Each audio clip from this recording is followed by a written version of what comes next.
Bir narsani tushunib yetgandan keyin hayotim butunlay o'zgarib ketdi. Va men sizga hozir shu narsani anglashmoqchiman.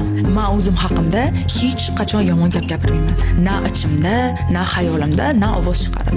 Chunki miyadagi neyronlarga sizga haqiqatmi, yo hazilmi, yo shunchaki fikrmi umuman farqi yo'q. Siz o'zingiz haqingizda qanaqa gapirsangiz, aynan shunaqa insonga siz aylanib boraverasiz. Menga yomon munosabatda bo'layotgan insonni hech qachon hayotimda qoldirmayman. Hattoki u inson menga yoqsa ham. Dugonam bo'ladimi yoki qarindoshim bo'ladimi, umuman farqi yo'q.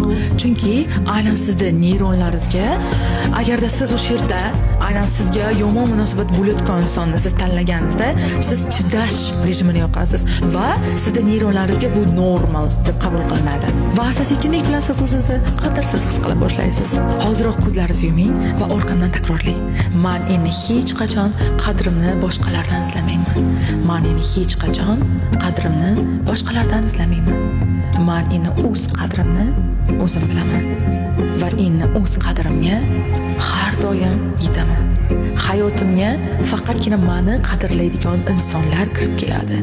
Hayotimdagi jamiki insonlar meni o'sishimga, meni rivojlanishimga va meni o'zimni yangi versiyamni yaratishimga xizmat qilishadi.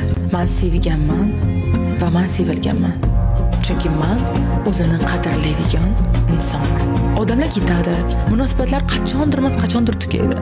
Hamma ham yoningizda qolavermaydi, lekin aynan siz bilan yagona siz qolasiz va o'zingizni har doim qadrlang va o'zingizdan har kuni so'rang. Men nimani xohlayman?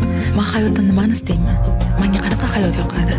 Eng katta erkinlik bu aynan siz xohlagan hayot yashashdir. Meni har kuni shu holatda qolishga yordam beradigan amaliyotlardan biri bu meditatsiya hisoblanadi. Agarda siz meni legendar meditatsiyalardan birini qo'lga kiritmoqchi bo'lsangiz, kommentariyada meditatsiya deb yozib qoldiring.